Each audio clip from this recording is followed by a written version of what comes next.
There is a secret your body has been keeping from you. Not a small one. Not the kind you stumble upon by accident, tucked inside a health magazine or mentioned casually by a doctor between appointments. This is the kind of secret that entire civilizations buried in mountains, the kind that monks whispered only to their most trusted students after years of devotion, the kind that modern science is only now, with trembling hands and widened eyes, beginning to confirm. And it is happening inside your chest, right now, as you breathe, as your heart beats without asking your permission. Something inside you is going dark, slowly, quietly, without a single warning signal, without pain, without drama. Just a slow, silent dimming of the most powerful protection system your body was ever given. And the most haunting part, the part that should stop you cold, is that it began the moment you stopped being a child. Think about that for a second. The moment your childhood ended, your body began surrendering something it may never fully recover. Not because you did anything wrong, not because of a disease or a bad decision, but because nature, in what can only be described as a breathtaking miscalculation, designed it this way. And no one, not your parents, not your doctor, not your school, ever sat you down and said, this is what is happening inside you, and this is what you can do about it. Hidden behind your breastbone, behind the bone you can touch right now with your own fingertips if you press gently at the center of your chest, there is an organ that ancient masters across every civilization on Earth identified as the seat of the guardian spirit. They did not share the same language. They did not worship the same gods. They were separated by oceans, by centuries, by entirely different ways of understanding the world, and yet they all pointed to the exact same place, the center of the chest, and they all said the same thing, translated through 1,000 different tongues. This is where your protection lives, and most people let it die without ever knowing it existed.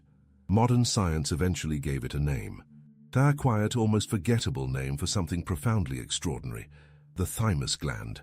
And what happens to it across the course of a human life is one of the most quietly devastating stories in all of biology. A story almost no one is telling.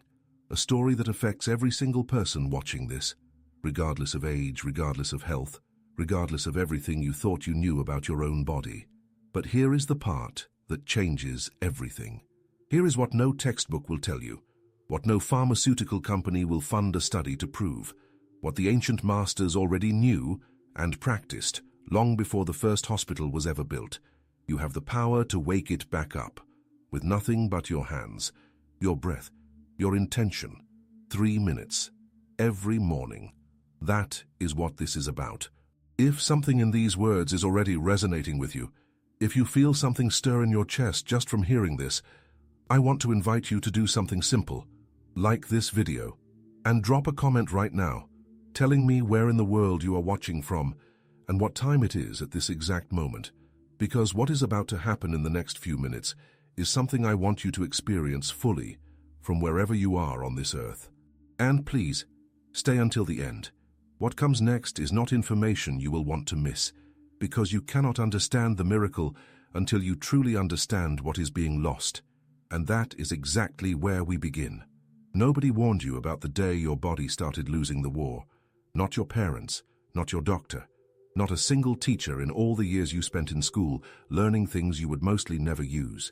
Nobody pulled you aside and said, listen, there is something inside you right now that is disappearing, and once it is gone, everything becomes harder. You were somewhere around 12 years old, maybe playing outside, maybe laughing with friends, completely unaware that deep inside your chest, a slow and silent countdown had already begun. Your thymus gland, the organ that built your immune army from the ground up, had just started shrinking. Not because you were sick, not because of anything you ate or didn't eat, not because of stress or pollution or bad luck, simply because that is what it does. That is what it has always done in every human being who has ever lived. Right around the beginning of adolescence, the thymus begins to dissolve itself from the inside out, replacing its own living tissue with ordinary fat, year after year, quietly, methodically, like a library that stops buying new books and slowly fills its shelves with dust. Now here is the part that should genuinely disturb you. When you were born, your thymus was extraordinary. It was the size of your fist, enormous relative to your tiny body, and it worked at a speed and intensity that nothing in adult biology can match. Every single day, it was producing millions of T lymphocytes. These are not ordinary cells. These are the elite soldiers of your immune system, the ones trained to recognize threats that have never been seen before, the ones capable of hunting down a cancer cell hiding among billions of healthy ones, the ones that decide, every single moment, what belongs in your body and what must be destroyed. Your thymus built all of them. It was a factory, an academy, a command center, running 24 hours a day with one single mission: to keep you alive. And then, slowly, it began to shut down. By the time most people reach 40, their thymus has lost the majority of its functional tissue. The production lines are running at a fraction of their original capacity. The army is still there. Old soldiers, veterans of past battles, but fewer and fewer new recruits are being trained, and the new threats keep coming. They always do. By 70, in many people, the thymus is barely recognizable. Doctors looking at scans sometimes struggle to find it at all. What was once the most powerful immune organ in the body has become for most people little more than a silent, forgotten pocket of fat behind the breastbone. Scientists gave this process a name. They call it thymic involution. It is one of the most well-documented biological phenomena in all of human medicine, and yet almost no one outside of research laboratories talks about it. Almost no one warns the general public. Almost no one sits down with a patient and says, "Your immune system is losing its most important organ, and here is what that means for the rest of your life." Why does this matter to you personally?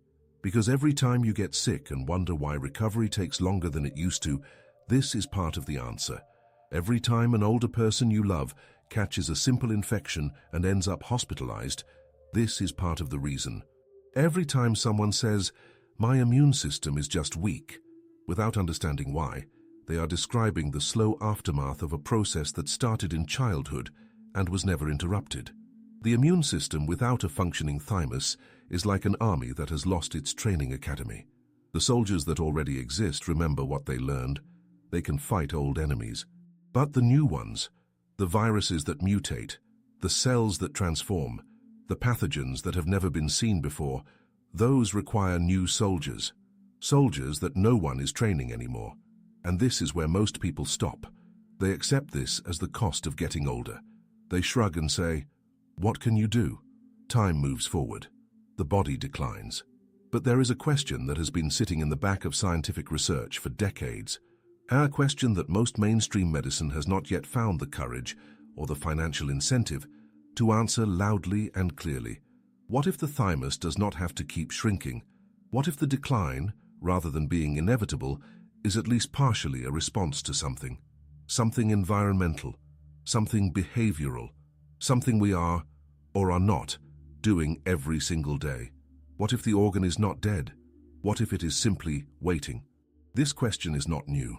It is ancient. And the people who asked it first were not scientists in laboratories. They were men and women who lived thousands of years ago, in mountains and forests, without microscopes or blood tests or imaging technology.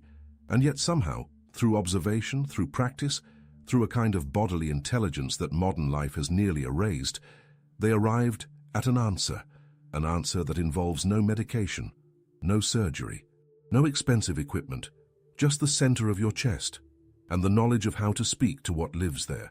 What they discovered will completely change the way you think about your own body, and it begins in a place far more ancient than any laboratory. Thousands of years before the first medical school ever opened its doors, something remarkable was happening in the mountains. Not in one mountain range, not in one country, not among one single people or culture or belief system. It was happening simultaneously, independently in places so far apart that the people living there could not have known each other existed, and yet they were all doing the same thing, pointing to the same place on the human body, arriving at the same conclusion, practicing the same basic act. That level of agreement across that much distance and time is not coincidence. That is truth. In the mountains of ancient China, Taoist monks woke before sunrise every single day and performed a ritual that their teachers had passed down for generations. They would stand with their spines straight and their chest open, facing the early light, and begin to tap rhythmically on the center of their sternum. Not hard, not fast, just steady, intentional. like a slow, deliberate knock on a door they knew had someone behind it. They called what lived in that place Weiqi, the protective spirit, the invisible shield that stood between the living body and everything that wished to harm it. They believed, with complete certainty, that this shield could be strengthened or weakened, depending on how a person lived, breathed, moved, and whether they remembered to wake it up each morning. They did not forget. Not once. Not for generations. Now cross the Himalayas in your mind. Travel south into ancient India, where yogic masters sat in deep meditation and mapped the human body not by its bones and organs, but by its centers of energy. They called the center of the chest Anahata, the heart chakra, the fourth energy center, the bridge between the physical world and the spiritual one. And they noticed something that no microscope had yet confirmed, but that their direct experience made undeniable. When a person suffers, when loss arrives, when fear takes root, when life delivers the kind of blow that makes a person want to disappear, the body responds by closing. The shoulders come forward. The chest collapses inward. The breath becomes shallow, careful, small. The body folds around its most vulnerable center like a hand closing into a fist, and inside that closed fist, the thymus, cut off, compressed, deprived of circulation, of movement, of the vibrational signal that tells it, you are still needed. Keep working. Keep building. These were not primitive guesses. These were thousands of years of careful, devoted observation of the human body in all its conditions, in grief, in fear, in illness, in extraordinary health, in old age and in youth. And what every tradition concluded, independently, was the same. The center of the chest is not just anatomical. It is alive in a way that goes beyond what the eye can see, and it responds to intention, to breath, to rhythm, to the conscious decision to open rather than close. Now here is where ancient wisdom and modern physics shake hands in a way that should genuinely astonish you.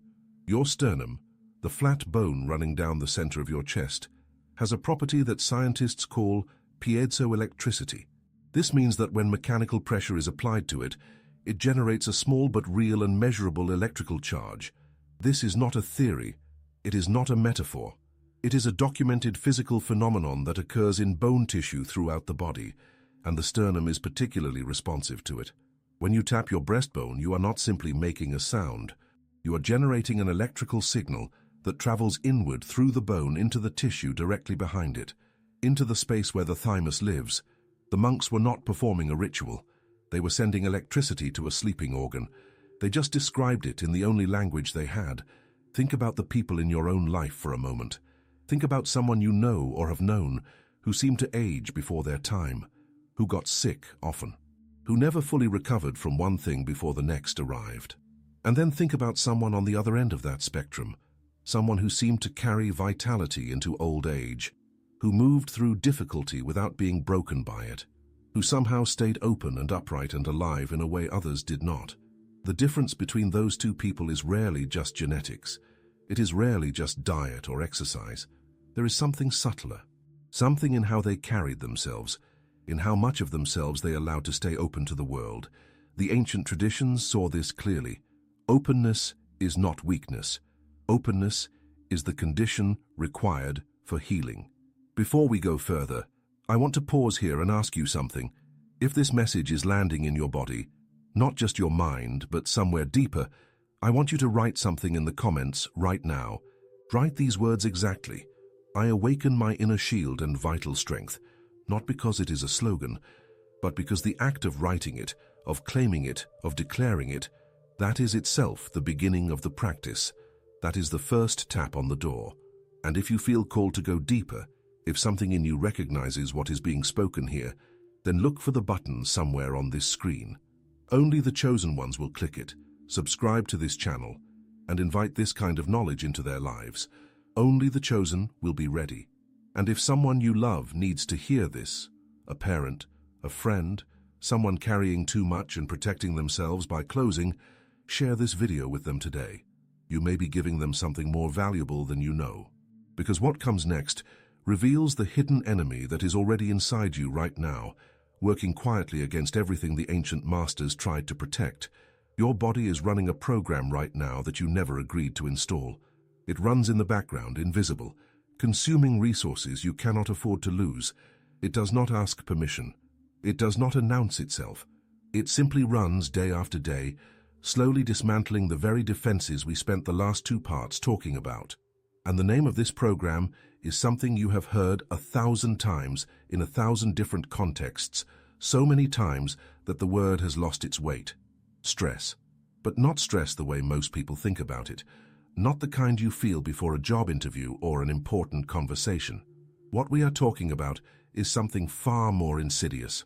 That is the low, constant hum of tension that modern human beings carry so consistently that they have stopped noticing it is there. The tight jaw in traffic, the shallow breath at the desk, the shoulders that never fully drop, the mind that keeps rehearsing problems at 2 in the morning when the body is desperate for rest.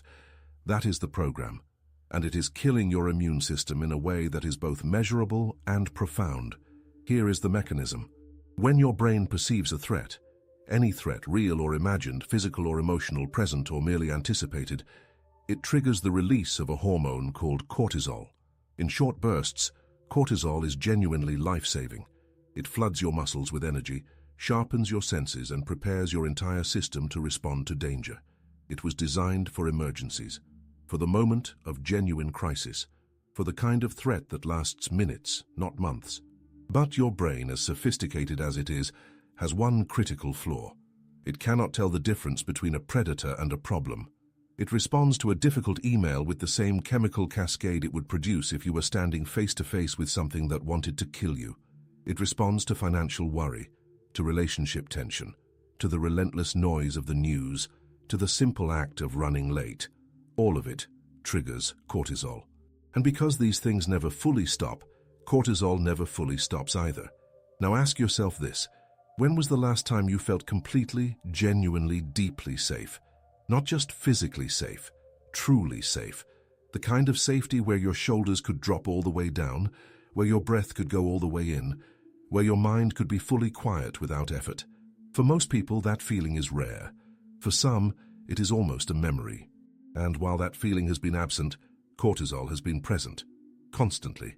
And cortisol in sustained chronic doses does something to the immune system that should stop every person reading this cold.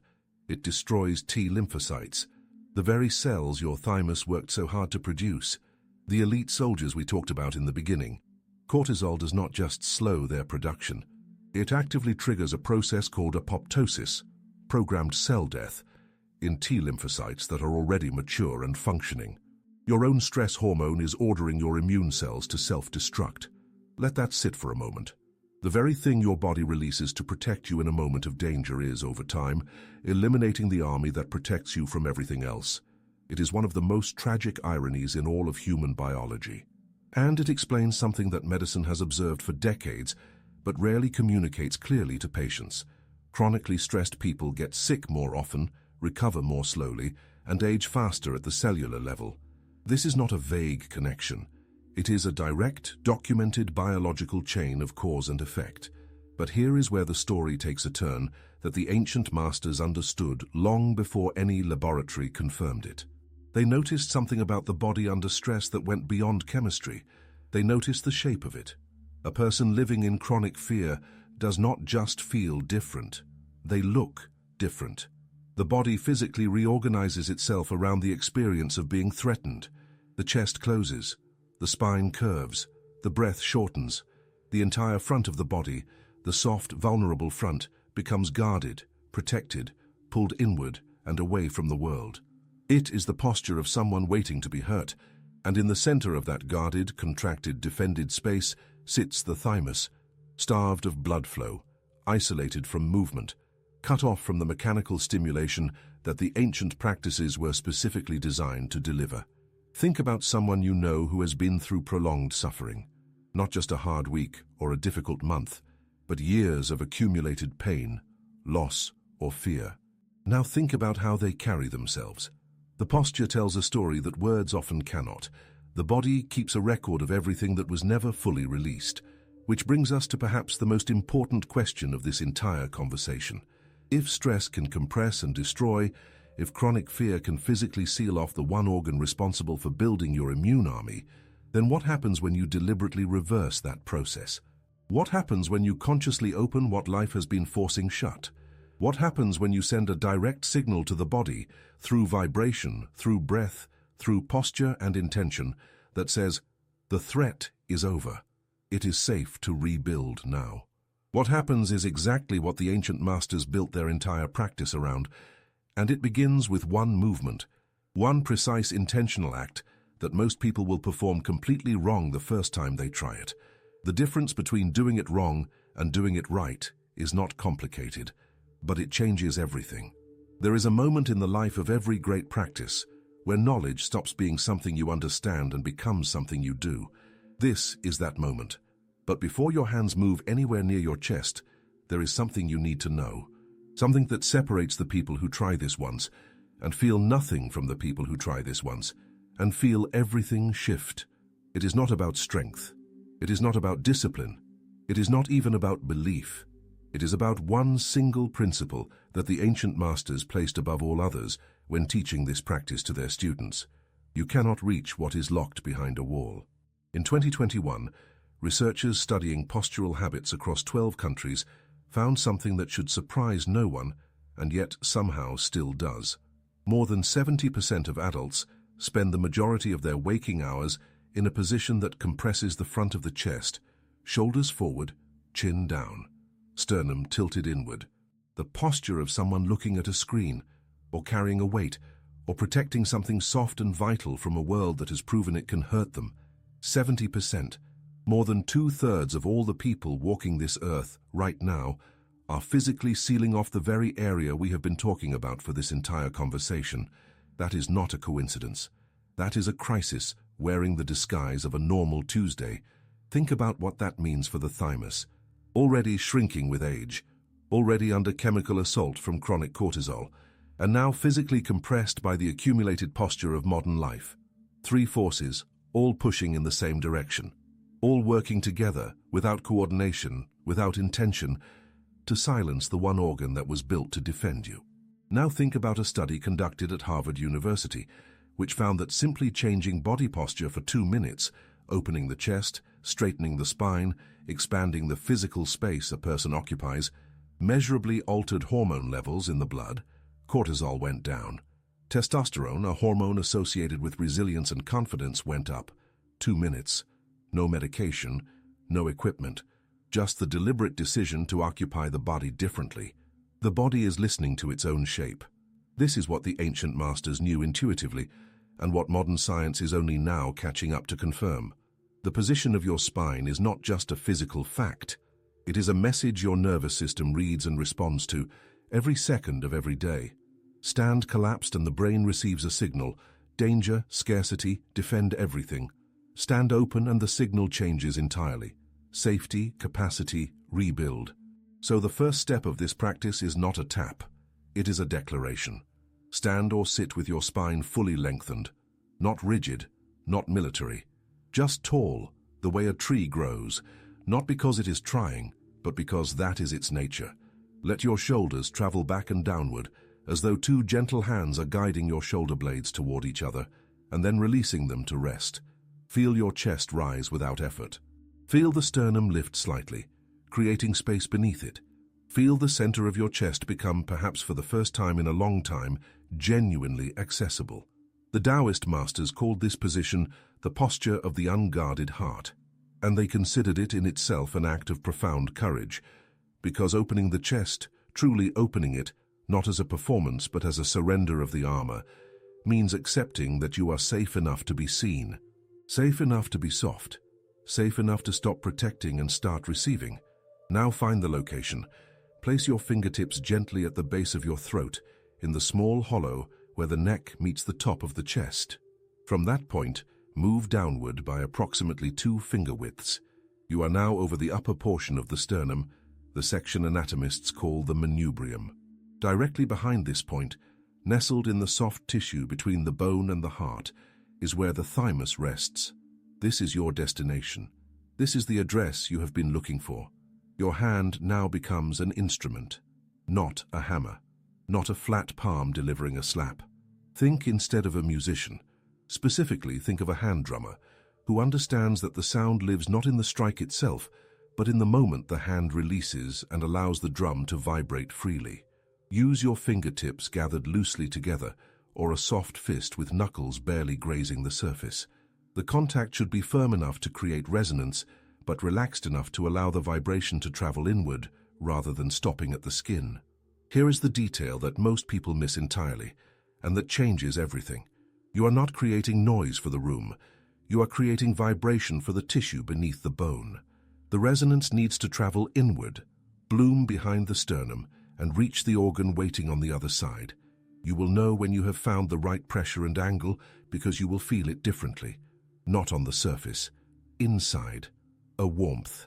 A buzzing that seems to come from somewhere deeper than the skin. A sensation that is less like sound and more like the body remembering something it had forgotten. Experiment until you find that feeling. It will not take long. The body is extraordinarily willing to respond when you finally speak to it in the right language. For rhythm, tap in a steady, unhurried pattern.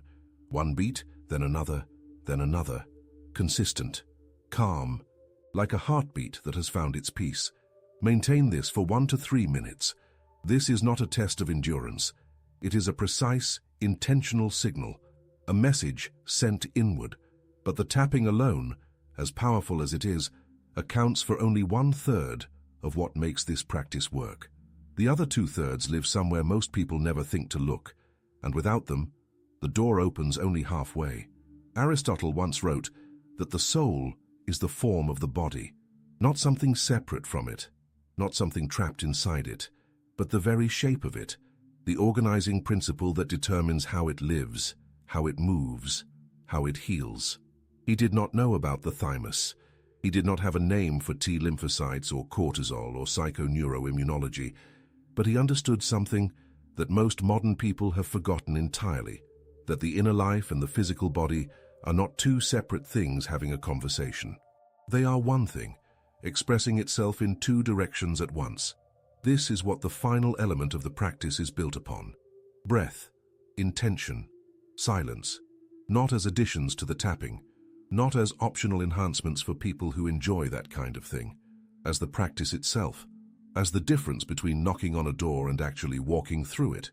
The philosopher Lao Tzu wrote, "To the mind that is still, the whole universe surrenders." He was describing something that every great tradition has pointed to in its own language, the state in which the body stops defending and starts receiving, the state in which healing becomes not something you pursue, but something you allow. This is the state the breath is designed to create. Here is exactly how to do it. As your hand finds its rhythm on the center of your chest, your breath enters the practice as a conscious partner. Inhale slowly through your nose, not a forced breath, not a performance, a real, unhurried, deliberate drawing in of air, directed by your imagination toward the exact point where your hand is tapping. Feel your chest expand around that point. Feel the space behind your sternum open slightly with each inhale, as though the organ beneath it is being given room to wake up. This is not metaphor. Expanding the chest physically increases blood flow to the tissues within it. You are doing something real. Then exhale through your mouth, slowly, with the quiet confidence of someone who has decided to put something down and never pick it up again. With each exhale, release something specific, not vaguely, specifically. The tension you carried in your chest from a conversation that went wrong, the grief that settled there after a loss you never fully processed, the years of shallow breathing, of held words, of the accumulated weight of everything you absorbed and never released. Name it silently if you can, then let it leave with the breath. Do this for the full duration of the tapping, 1 to 3 minutes, breath and rhythm together. Inhale into the center. Exhale what no longer belongs. Now the third element, intention. The Stoic philosopher Marcus Aurelius wrote in his private journals, "The impediment to action advances action. What stands in the way becomes the way." He was describing the practice of turning directly toward difficulty rather than away from it, of using the very thing that blocks you as the instrument of your own forward movement. This is precisely what intention does inside this practice. While your hand taps and your breath flows, your mind is given one clear task. See the thymus, not as a medical diagram, as something alive, as an ember that has been covered in ash for years, not extinguished, only waiting. See each tap as a breath of wind on that ember. See each inhale as oxygen feeding a glow that is growing stronger. Watch the light increase, from a point to a warmth, to a spreading sense of aliveness that begins in the chest and moves outward into the shoulders, the arms, the hands, the blood. Feel it. This instruction matters more than any other. The research emerging from psychoneuroimmunology is clear. The nervous system responds not to words but to felt experience, not to thoughts about healing but to the actual sensation of it. So do not think the image, enter it. Live inside it for those 3 minutes as though it is already true, because in the most important sense it is. Now here is your practical plan. Something concrete you can begin tomorrow morning before the day has a chance to take you away from yourself. Wake up before you reach for your phone. Sit or stand at the edge of your bed. Take 30 seconds to lengthen your spine and open your chest. Find the point on your sternum. Tap for 1 to 3 minutes